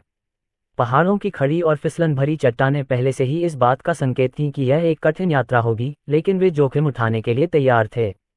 लेकिन जैसे ही वे पहाड़ पर चढ़ने वाले थे, अचानक उन्हें पूर्ण इस्पात कवच पहने कुछ मनुष्यों ने रोक दिया। माफ कीजिए साथियों, आप लोग कहाँ जा रहे हैं? गार्ड ने पूछा। कोमोडोस में से एक किशोर नर आगे आया और गार्डों से बात की। उन्होंने कहा, हम पहाड़ पर चढ़ना चाहते हैं और अपने वतन वापस जाना चाहते हैं। गार्डों ने कोमोडोस के समूह पर नजर डाली तो पाया कि पूरे समूह में कोमोडोस की संख्या लगभग 8 थी। आपके कागजात कहाँ हैं? गार्ड ने उनसे पूछा। कोमोडोस सभी एक दूसरे की ओर देखने लगे और भ्रमित हो गए कि गार्ड किस बारे में बात कर रहा है। यदि आप अगले क्षेत्र में जाना चाहते हैं तो हमें आपके पहचान पत्र देखने होंगे, गार्ड ने दोहराया। कोमोडोस अमीर नहीं थे। वे क्वींस क्षेत्र में मुश्किल से अपना गुजारा करते थे और कभी कभी तो जिंदा रहने के लिए खाने की तलाश भी करते थे। अगर उन्हें कूड़े में चिकन की हड्डियां या फफूंद लगी रोटी मिल जाती तो वे खुद को भाग्यशाली मानते थे। पहचान पत्र केवल उन लोगों को उपलब्ध थे जो उस क्षेत्र के स्थायी निवासी थे, अर्थात वे लोग जिन्होंने अपना घर खरीदा था। कोमोडो मूलतः बेघर थे, जिसका मतलब था कि उनके पास कोई पहचान पत्र नहीं था। उनके माता पिता और उनके माता पिता के माता पिता के पास भी कोई पहचान पत्र नहीं था। हमारे पास कोई कागज नहीं है, नर कोमोडो ने विनम्रता से उत्तर दिया, उम्मीद करते हुए कि गार्ड उन्हें जाने देगा। गार्ड ने अपने होंठ सिकोड़े। ये स्पष्ट था कि उसे कोमोडोस पर दया आ रही थी, लेकिन वह कुछ नहीं कर सकता था। उनके लिए यह नीति थी कि बिना उचित पहचान के किंग्स क्षेत्र में किसी को भी प्रवेश से मना कर दिया जाए। मुझे खेद है, लेकिन अगर आपके पास कोई पहचान पत्र नहीं है तो मैं आपको जाने नहीं दे सकता। और अगर आप मेरी चेतावनियों के बावजूद अंदर जाने की कोशिश करते हैं तो मुझे आपको रोकने के लिए हिंसक बल का प्रयोग करना पड़ेगा। कोमोडोस के चेहरे निराशा और निराशा से भर गए। उन्होंने अपनी सारी संपत्ति यहां तक पहुंचने की कोशिश में खर्च कर दी। अगर वे वापस वहीं चले गए जहां से वे आए थे तो वे मूल रूप से उससे भी बदतर हो जाएंगे जब वे वहां से गए थे। उनके पास जीवित रहने के लिए भोजन या पानी नहीं होगा। कृपया सर, क्या आप हमारे लिए एक अपवाद नहीं बना सकते? क्या हम कुछ कर सकते हैं? हम हताश हैं, ये हमारा आखिरी मौका है। हताश होकर वे जमीन पर घुटने टेककर विनती करने लगे, लेकिन उनकी विनती के बावजूद गार्ड अधिक था। जितना वे उनकी मदद करना चाहते थे उतना ही उसे खुद पर भी ध्यान देना था। अगर वह उन्हें बिना उचित पहचान के जाने देता तो वह अपराध करता। यहाँ क्या हो रहा है? तभी एक महिला की आवाज़ सुनाई दी। अध्याय 120 मोंटगोमरी, यहाँ क्या हो रहा है? यह आवाज़ एक बहुत ही युवा महिला की थी जो लगभग 10 साल की थी जब वह धीरे धीरे अपनी अलंकृत गाड़ी से उतरी और दंडवत करते हुए कोमोडोस के पास पहुंची। सभी लोग उसकी ओर देखने लगे। उसके लंबे काले बाल, गोल काली आंखें और लाल सिकुड़े हुए होंठ थे जो अर्धमानवों के लिए चिंता दिखाते थे।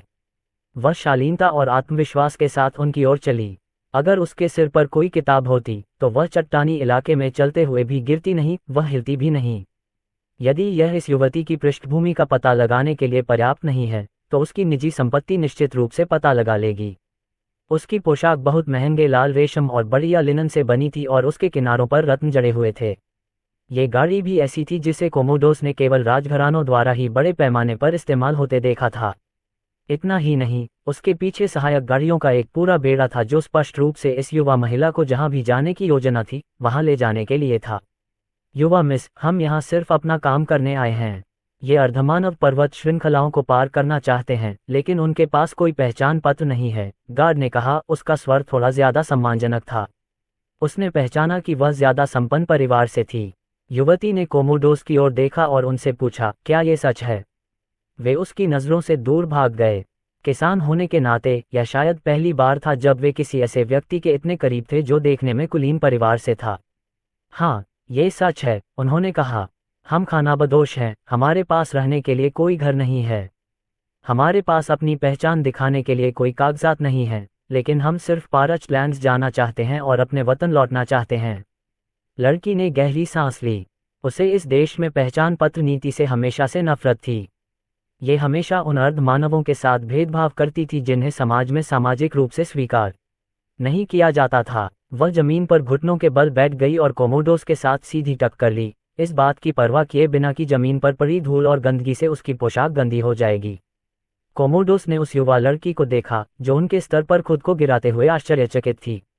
उसे ऐसा करने की जरूरत नहीं थी। ये स्पष्ट था कि वह एक अमीर और संपन्न पृष्ठभूमि से थी, फिर भी वह घमंडी या अभिजात्य नहीं थी। वह कोमोडो की आंखों में देखती थी और उनके करीब जाने से नहीं डरती थी। क्या आप मेरे साथ चलना चाहेंगे? मैं और मेरे दोस्त भी किंग्स क्षेत्र की यात्रा पर जा रहे हैं। हमारी गाड़ियों में कुछ अतिरिक्त जगह है, उसने कहा और अपने दस्ताने उतारकर उन्हें अपना हाथ दिया। कोमोडोस ने एक दूसरे को देखा, थोड़ा भ्रमित और आशंकित। चिंता मत करो, तुम अकेली नहीं रहोगी, युवा लड़की ने अपने पीछे आ रही गाड़ियों की ओर इशारा करते हुए कहा। दरवाजे खुलते ही सभी प्रकार के अर्धमानव गाड़ियों से बाहर निकले और गर्व से स्वयं को दुनिया के सामने प्रदर्शित किया।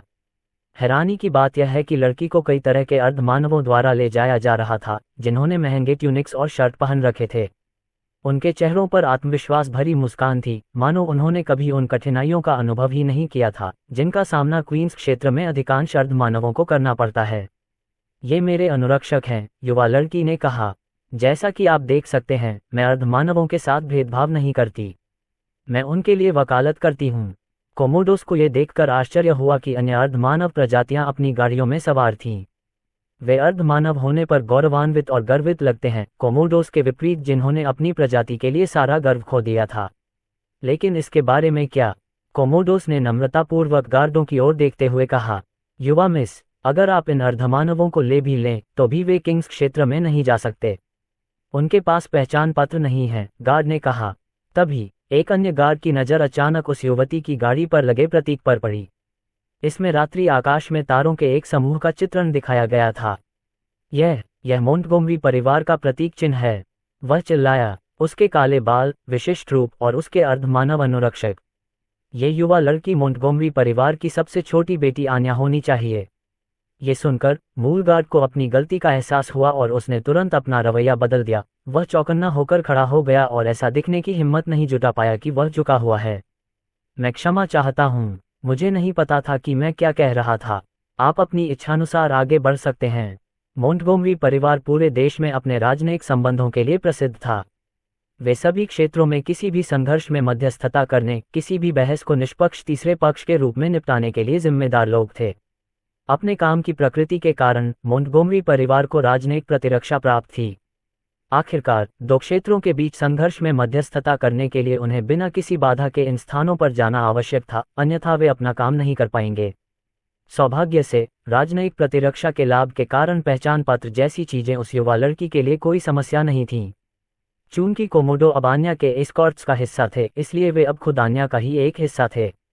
अगर गार्ड ने उन्हें प्रवेश से मना कर दिया तो वे अनिवार्य रूप से आन्या के प्रवेश को भी मना कर रहे होंगे। ऐसा करने से गार्ड देशद्रोह के बराबर का अपराध कर सकता था। इसलिए वे जल्दी से तितर बितर हो गए। उन्हें डर था कि वे और भी मुसीबत में पड़ जाएंगे। देखा, कोई समस्या नहीं है, तुम हमारे साथ पहाड़ पार कर सकते हो, आन्या ने मुस्कुराते हुए कहा। कोमोडोस आश्चर्यचकित थे। उन्होंने पहले कभी किसी गार्ड को सिर्फ किसी का अंतिम नाम सुनकर इस तरह काम करते नहीं देखा था। उन्होंने आन्या को धन्यवाद दिया और ऐसा करते हुए लगभग रोने लगे। चूंकि वे आन्या के साथ थे, इसलिए उन्हें वहां तक पैदल नहीं जाना पड़ा। इससे पर्वत श्रृंखलाओं में खतरे नाटकीय रूप से कम हो गए, खासकर तब जब आन्या के साथ बहुत सारी मदद थी। उन्होंने यात्रा के दौरान कहानियां साझा की, जिसमें आन्या के अधीन कार्यरत अर्धमानवों ने बताया कि कैसे आन्या ने उनके जीवन को बदल दिया और उन्हें एक घर दिया। आन्या ने भी कोमोडो की कहानी सुनी और उन्हें देखकर दुखी हुई। उसने उन्हें अपने यहाँ रखने और उन्हें अच्छा वेतन देने की पेशकश की, लेकिन कोमोडोस ने मना कर दिया। वे अब क्वींस क्षेत्र में नहीं रहना चाहते थे। हम अपनी मातृभूमि से फिर से जुड़ना चाहते हैं और उम्मीद है कि हम अपना गौरव, अपने पूर्वजों की ताकत का पिछला स्रोत पा सकेंगे। यही कारण है कि हम प्यासी धरती पर वापस जाना चाहते हैं। मिस आन्या, आप क्या कहना चाहती हैं? आप किंग्स क्षेत्र में क्यों जाना चाहती हैं? आन्या ने अपने काले बाल कानों के पीछे कर लिए। मैं यहाँ अपने मंगेतर को खोजने आई हूँ, उसने कहा। उसका नाम ध्रुव है, ध्रुव वैंडरबिल्ट। अध्याय 121। भूरा एक निंजा है। भूरा वह प्यारा लेकिन चिड़चिड़ा व्यक्ति था जो अपना अधिकांश समय राजा के क्षेत्र की देखरेख करने के अत्यंत गंभीर और महत्वपूर्ण कार्य में बिताता था, जो कि मूलतः उसके स्वामी का राज्य था, जैसा कि वह उसे पुकारना चाहता था। भूरा ने कहा, कोई भी मेरी नजरों से ओझल नहीं होगा। वह एक पेड़ के ऊपर खड़ा था, जहां से पूरी पर्वत श्रृंखलाएं दिखाई दे रही थीं। मैं हवा की तरह तेज हूं और हवा की तरह अदृश्य हूं। मैं अपने गुरु के वचनों को प्रकाश की पहुंच से दूर दूर तक फैलाऊंगा। उसने गंभीर स्वर में घोषणा की। सर भूरा, क्या हमारा काम खत्म हो गया? उसके नीचे कुछ प्रीतम थे जिन्हें भूरा के वफादार साई की भूमिका निभाने के लिए मजबूर किया गया था। ध्रुव ने उन्हें स्लाइम के खेलने के समय के साथ चलने और यह सुनिश्चित करने का काम सौंपा था कि वह कोई परेशानी पैदा न करे। भूरा के बड़े बड़े वादों और गंभीर शब्दों के बावजूद प्रीतम उसे गंभीरता से नहीं ले पाया। उदाहरण के लिए, भूरा अचानक जमीन पर गिर पड़ा और उसने एक मासूम गिलहरी की ओर हाथ बढ़ाया जो अपनी मान से बाहर निकली थी। तुम यहाँ क्या कर रहे हो? क्या तुम हमारे क्षेत्र में घुसपैठ कर रहे हो? मुझे अभी बताओ। चीख। बेशक, यह एक साधारण और असहाय जानवर से ज्यादा कुछ नहीं था जो भूरा के बैंगनी शरीर को अचानक हवा से नीचे गिरते देखकर भयभीत हो गया था। वह इतना डर गया था कि उसने अचानक भूरा के लिए एक छोटा सा उपहार गिरा दिया। एम्पायर से जुड़े रहें हम। तुम एक सामान्य गिलहरी हो। मुझे पता था कि मैं बस तुम्हारी परीक्षा ले रहा था। भूरा ने गिलहरी को वापस अपने बिल में जाने दिया। सांत्वना के तौर पर भूरा ने गिलहरी को उसकी परेशानियों के लिए एक बलूत का फल दिया। हालांकि वह थोड़ा अजीब और विचित्र था, फिर भी प्रीतम अपने बॉस भूरा को बहुत पसंद करते थे। उसकी हरकतों के बावजूद उसकी दयालुता इस हद तक उमड़ रही थी कि यह उसकी कल्पनाओं में फंसने की प्रवृत्ति को पूरी तरह से ढक सकती थी। लेकिन इसका मतलब यह नहीं था कि वे उसके काल्पनिक निंजा क्लब के साथ जाना चाहते थे। आओ दोस्तों, लकड़ी के लट्ठों पर शूरिकेन फेंकने और पानी पर दौड़ने का अभ्यास करें। तुम लोग अभी भी इंसानों की तरह दौड़ते हो। अब से मैं चाहता हूं कि तुम अपने हाथों को अपनी पीठ पर रखकर दौड़ो। प्रीतम ने आह भरी। भूरा साहब, मुझे लगता है कि अगर हम वापस लौट जाएं तो बेहतर होगा, लेकिन इससे पहले कि वे कुछ और कह पाते, भूरा ने अपना हाथ उठाकर उन्हें चुप करा दिया। वह क्या है? मुझे लग रहा है कि कुछ आने वाला है। शायद ये क्वींस क्षेत्र से आने वाले फेरी वाले हैं, उनके परिचारकों ने कहा। बॉस ने कहा है कि जब वे आएं तो हमें उन्हें परेशान नहीं करना चाहिए। बकवास, भूरा ने कहा। कौन जानता है, शायद उनमें निंजा बनने की क्षमता हो सकता है उनमें से एक के पास अपने शरीर में 9 पूंछ वाला राक्षस रखने की क्षमता भी हो। मुझे उनसे मिलना है। इससे पहले कि भूरा के रखवाले उसे रोक पाते, वह बैंगनी रंग का कीड़ा अचानक छाया के रूप में जमीन में गायब हो गया और एक महंगी सजी हुई गाड़ी के ठीक सामने प्रकट हो गया। हालांकि वह खुद को निंजा मानता था, लेकिन भूरा ने अपनी मौजूदगी छिपाने की कोई कोशिश नहीं की। वह सीधे गाड़ी के सामने कूद गया, जिससे गाड़ी के पीछे खड़े लोग और एस्कॉर्ट्स रुकने पर मजबूर हो गए। रुको आगंतुकों, भूरा ने गाड़ियों को चिल्लाकर कहा। कुछ सेकंड बीतने के बाद ही आगे वाली गाड़ी का दरवाजा खुला। लाल रंग की पोशाक पहने एक युवती बाहर आए, उसके साथ नौकरानी की पोशाक पहने एक राक्षसी भी थी। राक्षसी ने भूरा को सतर्क नजर से देखा, जबकि युवती ने चेहरे पर प्रसन्नता भरी नजर से भूरा को देखा। यह अन्या मेहरा और उनके साथी थे। कुछ सेकंड बाद और भी मनुष्य और अर्धमानव एस्कॉर्ट गाड़ियों से बाहर निकले और उस व्यक्ति को देखने लगे जिसने उन्हें पहाड़ी सड़क के बीच में रोक दिया था। सबसे पीछे नम्रह कोमोडोस का एक समूह भी बाहर झांक रहा था, जो ये जानने के लिए उत्सुक था कि यह अजीब बैंगनी रंग का कीचड़ कौन था। खोज, आप कौन हैं और आपने हमारी प्रगति क्यों रोक दी? आन्या के बगल में खड़ी राक्षसी ने थोड़े आक्रामक स्वर में पूछा। कृपया एग्नेस, तुम्हें उसके साथ इस तरह से पेश आने की कोई जरूरत नहीं है। तुम्हारा नाम क्या है? आन्या ने भूरा से पूछा। मैं छायाओं का अवतार हूँ। मैं शून्यता का साधक हूँ। मैं एक ही समय में सर्वत्र हूँ और कहीं भी नहीं हूँ। अगर तुम्हारे मन में मेरे मालिक के खिलाफ कोई दुर्भावना है तो मैं तुम्हारे सोचने से पहले ही जान लूंगा। क्योंकि मैं एक निंजा हूँ। भूरा हवा में उछला और अपने बैंगनी शरीर को एक निंजा पोशाक में बदल दिया, जिसमें हुड, रुमाल और धातु की प्लेट भी शामिल थी। एग्नेस और अन्या के बाकी अर्धमानव अनुरक्षकों ने भूरा को अजीब नज़र से देखा। उन्हें समझ नहीं आया कि क्या जवाब दें। उसके शब्दों के बावजूद वह बिल्कुल भी डरावना नहीं लग रहा था, खासकर उसके अजीबोगरीब गेटअप के साथ। माफ़ करें, उसका कोई बुरा इरादा नहीं है। वह वास्तव में बहुत अच्छा इंसान है। अंततः भूरा की देखभाल करने वाले प्रीतम वहां पहुंचे और उन्होंने तुरंत स्थिति को सुलझा दिया। साथ ही अर्धमानव प्रीतम को देखकर एग्नेस और बाकी अनुरक्षकों ने अपनी सतर्कता कम कर दी। प्रीतम को एक नज़र देखने से ही एग्नेस ने तुरंत पहचान लिया कि यह माता पिता और बच्चे जैसा ही रिश्ता है। प्रीतम थके हुए माता पिता की तरह लग रहे थे, जो हमेशा अपने परेशान करने वाले बच्चे को नियंत्रित करने की कोशिश करते थे और असफल रहते थे। एग्नेस ने भूरा के बारे में अपनी राय बदल ली। पहले तो उसे लगा कि वह एक खतरनाक व्यक्ति है, लेकिन अब उसे भूरा एक हानिरहित बेवकूफ़ लगने लगा। प्रीतम ने क्षमा मांगते हुए कहा, वह हमारे बॉस का प्रिय है। भूरा को यह बात बुरी लगी। मैं मास्टर का पालतू नहीं हूँ, मैं उनका निंजा हूँ, उसने चिल्लाकर कहा। लेकिन किसी को भी उसकी बात पर यकीन नहीं हुआ। यहाँ तक कि एग्नेस और अन्या के बाकी अनुचर भी भूरा की तरफ ऐसे देख रहे थे जैसे उन्हें उसकी एक भी बात पर यकीन नहीं हो रहा हो। भूरा का गर्वित फूला हुआ शरीर अचानक से झुक गया जब उसे एहसास हुआ कि किसी ने भी एक पल के लिए भी उस पर विश्वास नहीं किया। उसके मन में संदेह भरने लगा। ओह माय, तुम एक निंजा हो। ये पहली बार है जब मैंने वास्तविक जीवन में किसी को देखा है, आन्या ने चौंकते हुए कहा। आन्या की बातें सुनकर भूरा का शरीर फूल गया। हाँ, मैं हूँ, वह चिल्लाया। कुछ सेकंड के बाद उसने आन्या की ओर देखा और धीरे से पूछा, क्या तुम मानती हो कि मैं एक निंजा हूँ? आन्या मुस्कुराए। बेशक, मैं चाहती हूँ। तुम जो चाहो बन सकती हो। भूरा की आंखें चौड़ी हो गईं। इससे पहले किसी ने उस पर कभी विश्वास नहीं किया था।